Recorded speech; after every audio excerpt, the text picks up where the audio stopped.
Mesdames, Messieurs, gros bonjour, gros bonsoir pour nous toutes. Bienvenue sur Chanel pour la Chanel Information. Yo elem Carlo Do. Moi venu là pour m'informer sur tout ça qui a passé à Haïti ou à l'étranger.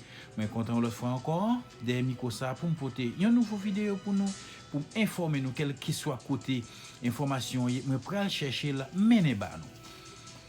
Vincent Jean qui c'est un haïtien qui vit aux États-Unis, spécialement New Jersey, il a 56 récoltes café sous tête li, il arrivé passer en machine sur une demoiselle 23 l'année pendant 2 fois et troisième fois, il t'a aller pour le passer li, c'est parce que était des monde qui relé amway.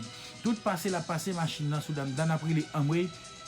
Il pas gen petit crasse conscience pour essayer être humain même avec lui pour la faire genre des actions ça. Là aussi, participant bombarder Ukraine, en pile perte, en pile monde mouri, en pile innocent perdu la vie dans attaque là aussi a fait sous Ukraine. Nous restons sur channel là, n'a retourner pour nous informer quelle que soit que tes informations nous là n'a côté ba. C'est amis pour Carl Lolo.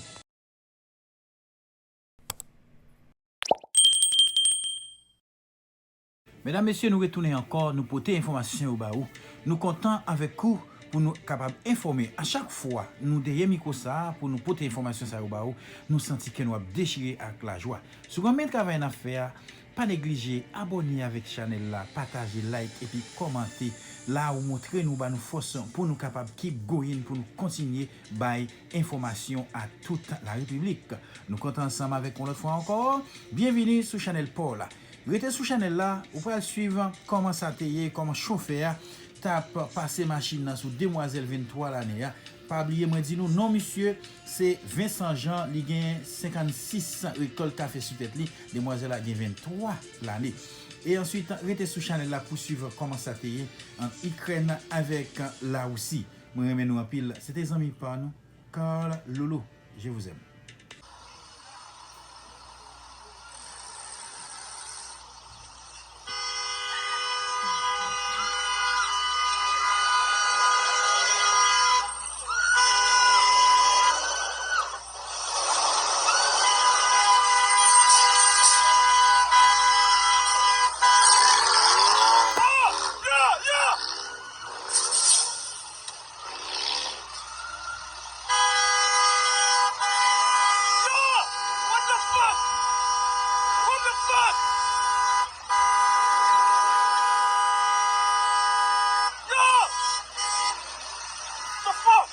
Question de BFM TV.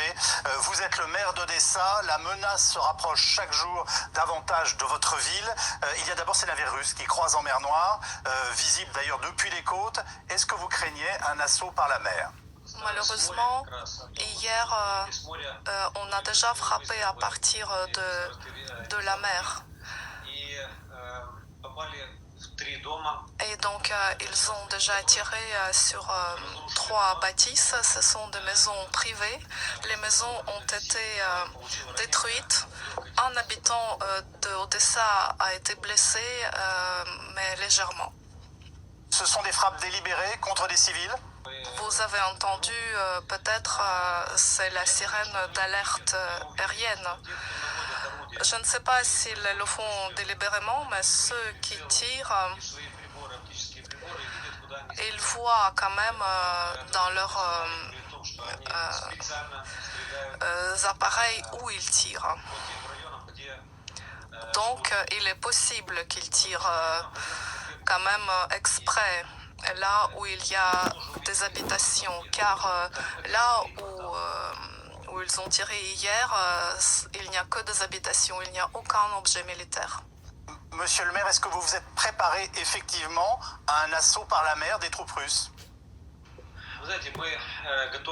Vous savez, on s'y prépare et grâce aux villes comme Mykolaïv et Voznesensk qui retiennent les agresseurs par la terre, donc pendant 22 jours, nous avons pu préparer notre ville pour la défense. Et chaque jour, nous renforçons nos moyens techniques et nous sommes prêts à combattre pour notre ville et pour notre terre. qui veut dire que les plages sont minées, que la ville est barricadée avec des sacs de sable et que vous estimez que vous pouvez faire face? Oui, nous sommes persuadés que nous pourrons ne pas laisser entrer les adversaires dans la ville. Malheureusement, nous avons dû miner nos plages, les plages où les habitants d'Odessa passaient du temps paisible auparavant. Nous ne pouvons pas nous ne pouvons que soutenir notre président Zelensky dans son appel à nous assurer une zone d'exclusion aérienne pour nous protéger contre les attaques par l'air. Mais vous savez que pour l'instant, les Russes n'ont jamais respecté quoi que ce soit. On n'espère pas que nos adversaires, ceux qui ont envahi notre pays, la Fédération de Russie, respectent quelques accords que ce soit. Mais nous devons être unis, tous ensemble. Et nous devons être d'accord qu'il est impossible aujourd'hui de commencer une guerre au centre de l'Europe de façon impunie. Et qu'il est nécessaire d'avoir un cadre juridique. Et nous avons besoin de soutien. Et nous sommes déjà très reconnaissants pour l'aide qui nous est fournie en ce qui concerne l'aide humanitaire, en ce qui concerne les actions de protestation qui se tiennent dans le monde entier, en ce qui concerne l'information, car vous savez que les Russes, la population russe est désinformée. Vous savez très bien que ce n'est pas une opération militaire, mais que c'est une vraie guerre qui se passe ici. Aujourd'hui, tous les accès au port sont bloqués par les navires russes. Est-ce que ça veut dire que d'une certaine façon, plus aucune marchandise ne peut vous parvenir? Et est-ce que votre ville peut tenir encore longtemps dans de pareilles conditions? Tout à fait. Aujourd'hui, l'économie de l'Ukraine et de l'Odessa, vous savez que l'Odessa, c'est un port, c'est une ville portuaire qui... en fait, d'abord, c'était le port et c'est autour du port que la ville a été construite. Aujourd'hui, les marchandises n'arrivent pas dans ce port. En fait, pour l'instant, quand même, les bateaux étrangers peuvent, enfin, en principe, ils peuvent charger leurs bateaux, mais en fait, en réalité, ils ont peur de rentrer dans ce port parce qu'il y a un risque d'être attaqués par les missiles. Et donc, nous subissons des pertes énormes. Concernant les cargaisons humanitaires, nous avons encore les routes ouvertes par la terre, par la Roumanie, la Moldavie, la Pologne, qui arrivent encore à faire convoyer ce dont nous avons besoin par la terre. Est-ce que d'une certaine façon, la vie continue et continue à peu près normalement en ce moment dans Odessa? Est-ce que ça veut dire que vous n'êtes pas encore confronté à des pénuries alimentaires? Et est-ce que vous nous confirmez que les catacombes de la ville, en revanche, ont été transformées en refuge anti-aérien? Vous savez, encore pendant le temps soviétique, les catacombes, et par ailleurs, toute la ville d'Odessa est construite sur les catacombes. Donc, les catacombes représentent une ville souterraine. Et effectivement, c'est l'un des endroits sûrs. Pendant les temps soviétiques, cela a déjà été considéré comme un possible refuge pour des dizaines de milliers de personnes. Ils sont très longs, les catacombes. En fait, ce sont des dizaines de kilomètres. Donc, effectivement, oui, ils peuvent l'être. Combien d'habitants ont quitté la ville? Plus de 200 000 habitants, essentiellement des femmes et des enfants. Les autres restent ici.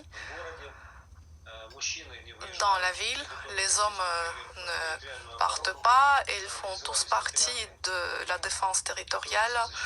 Ils se sont organisés, ils sont prêts à défendre leur ville. Gennady Trukhanov, qu'attendez-vous du sommet de l'OTAN qui a lieu jeudi à Bruxelles, je le rappelle, en présence de Joe Biden, le président américain, et que souhaitez-vous dire aux dirigeants qui seront réunis ce jour-là?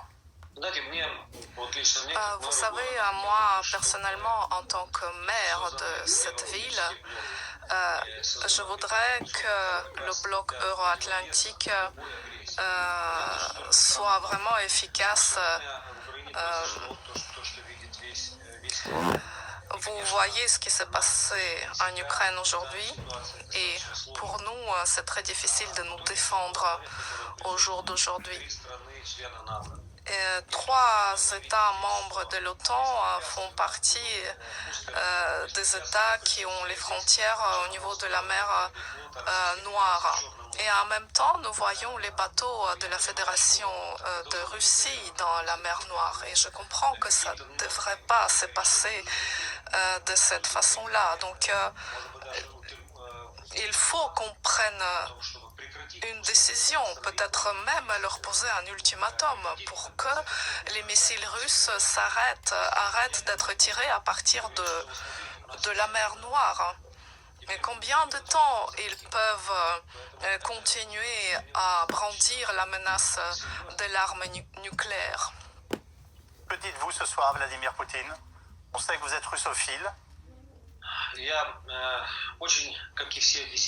Comme tous les habitants d'Odessa et les Ukrainiens, je suis très déçu par cet acte choquant, cet acte de déclaration de guerre par cette prise de décision, par la possibilité par le fait qu'il autorise à ce qu'on extermine la population civile. Je suis un chrétien orthodoxe.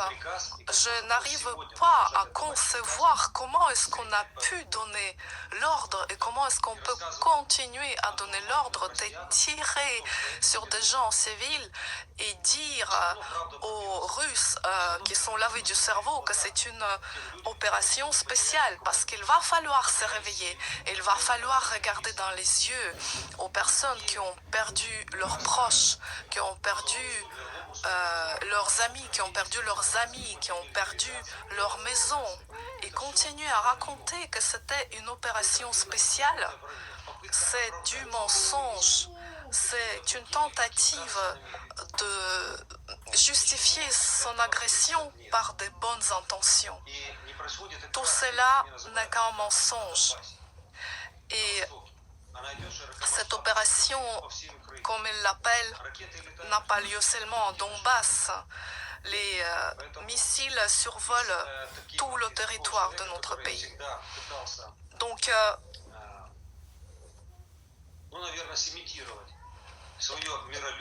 quelqu'un qui a cherché à imiter